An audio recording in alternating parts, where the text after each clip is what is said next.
الجواز مش حب وبس. ازاي تبني علاقة قوية من اول يوم؟ اهمية النية في الجواز، وضع قواعد من البداية، التفاهم قبل الرومانسية. من الاخر، السلام عليكم يا جماعة. خليني ابدأ الفيديو ده باني اسألك سؤال بسيط. ايه اكتر حاجة الناس بتدور عليها قبل الجواز؟ غالبا معظم الناس تجاوب وتقول انا عاوزة واحد يحبني، أنا عاوز واحدة تحبني. لكن السؤال اللي ناس قليلة جدا بتسأله، هل أنا جاهز أبني بيت؟ النهاردة عندنا مشكلة كبيرة جدا في المجتمع.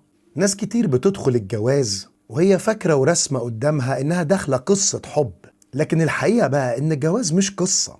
الجواز مشروع، ومشروع كبير طويل، مليان بالضغوطات، مليان بالمسؤوليات، في تربية أطفال، فيها تحديات مادية ونفسية. واللي بيحصل أول ما الرومانسية بتقل، أول ما المسؤوليات تبان، ناس كتير تتصدم وتقول احنا اتغيرنا. لكن انتوا ما اتغيرتوش، انتوا من الأول ما كنتوش فاهمين الجواز صح. عشان كده فيديو النهاردة مهم جدا، مش بس اللي متجوزين، لكن لأي حد بيفكر يتجوز، وأي حد عاوز يبني أسرة مستقرة في زمن بقى أي حاجة بتتفكفك بسرعة. هنتعلم النية في الجواز، القواعد اللي لازم تتحط من أول يوم، ليه التفاهم أهم من الرومانسية، وإزاي تبني بيت على قيم أخلاقية ودينية لكن بطريقة تناسب العصر اللي احنا فيه. وهنجاوب على أسئلة مهمة جدا، لو فهمتهم صح هتوفر على نفسك سنين من المشاكل.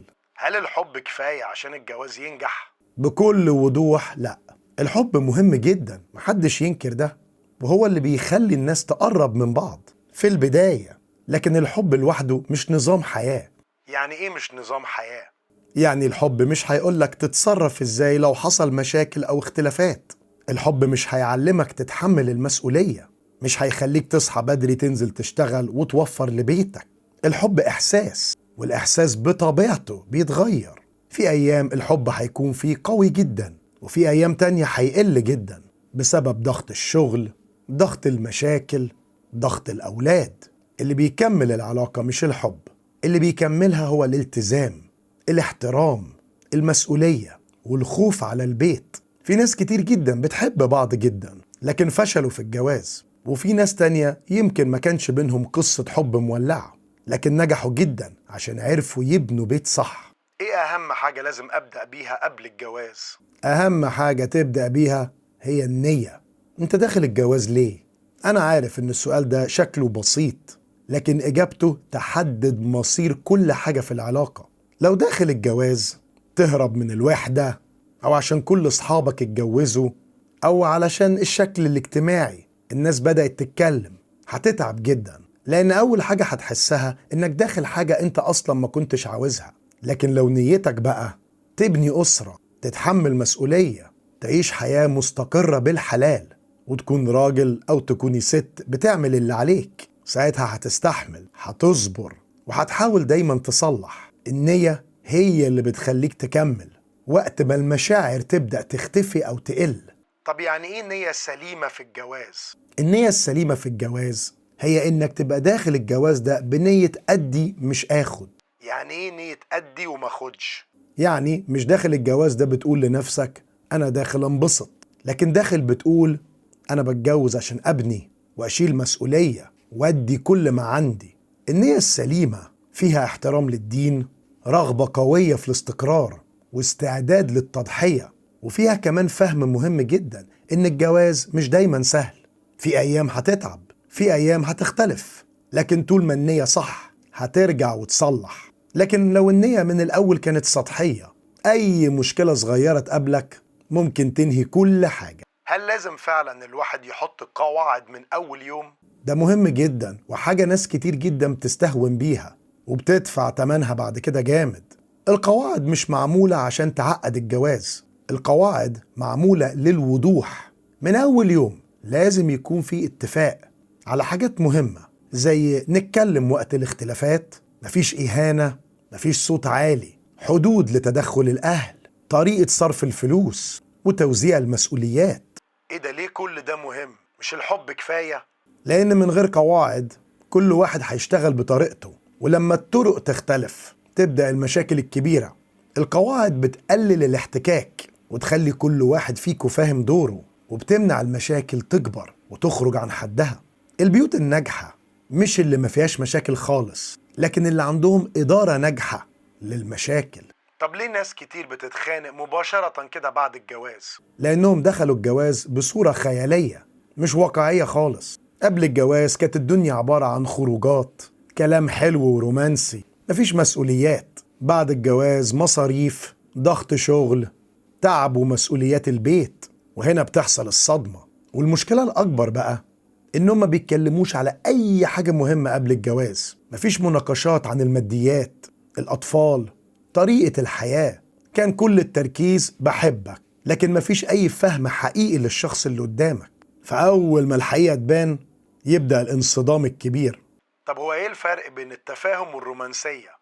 الرومانسية شيء جميل جدا ومهمة جدا، لكن مش الأساس، مش نقطة الأولى في أي ارتباط. الرومانسية بتخلي العلاقة حلوة، لكن التفاهم هو اللي بيخليها تستمر. طب يعني إيه تفاهم بالظبط؟ تفاهم يعني بفهم شريكي بيفكر إزاي، بيزعل من إيه، محتاج مني إيه، بيحب إيه. يعني تقدر تتوقع رد فعله وتتعامل معاه صح. الرومانسية لوحدها ممكن تخدعك، ممكن تحسسك إن كل حاجة تمام طالما الحب موجود، لحد ما تحصل أول مشكلة حقيقية. ساعتها اللي بينقذك مش كلام الحب، لكن الفهم العميق لبعض. طب أختار شريك حياتي على أساس إيه؟ الاختيار الصح هو أخطر قرار في الموضوع كله. لازم تختار بعقلك قبل قلبك. أهم النقط والحاجات الدين والأخلاق، لأن دول هيظهروا وقت الشدة والتعب. طريقة التفكير، هل انتوا فعلا قريبين من بعض ولا معجبين ببعض؟ بتفكروا زي بعض ولا عاجبكوا شكل بعض؟ تحمل المسؤولية، هل الشخص ده يعتمد عليه؟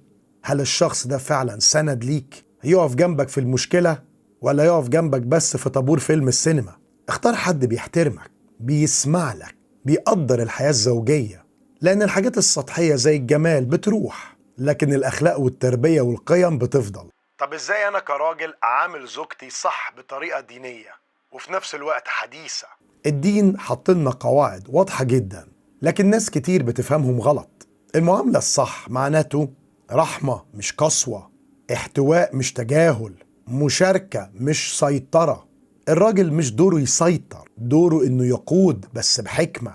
يعني يسمع، يفهم، يساعد، مش بس يأمر. وفي نفس الوقت لازم يكون في احترام متبادل.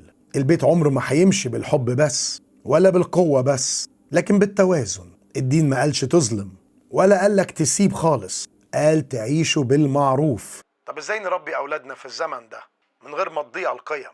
دي بقت من أكبر التحديات دلوقتي، لأن العالم كله اتغير والأطفال بقوا بيتأثروا بحاجات كتير جدا. الموبايلات، السوشيال ميديا اللي مفتوحة على طول، أفكار مختلفة من كل ناحية. الحل مش إنك تمنع كل حاجة، لكن إنك تبني من جواهم قيم قوية جدا. أبني قيم قوية؟ طب دي أعملها إزاي؟ بإنك تكون قدوة، مش بس بالكلام، بالفعل. تشرح ليه الصح صح وليه الغلط غلط. تديهم كل الحب طبعا، لكن تديهم كمان حدود.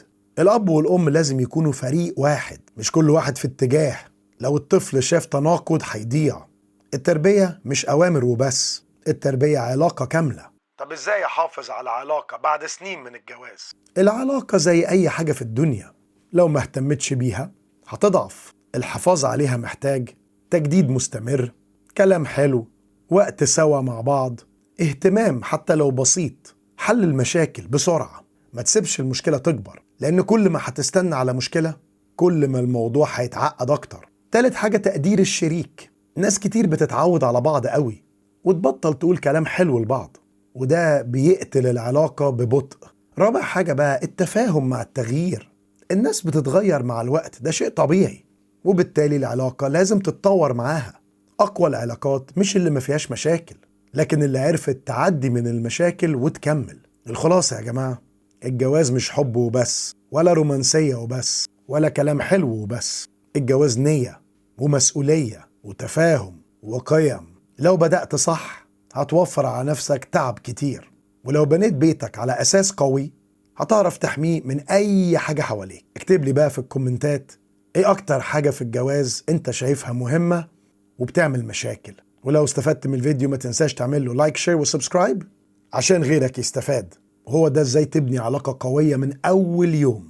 الجواز مش حب بس، من الآخر.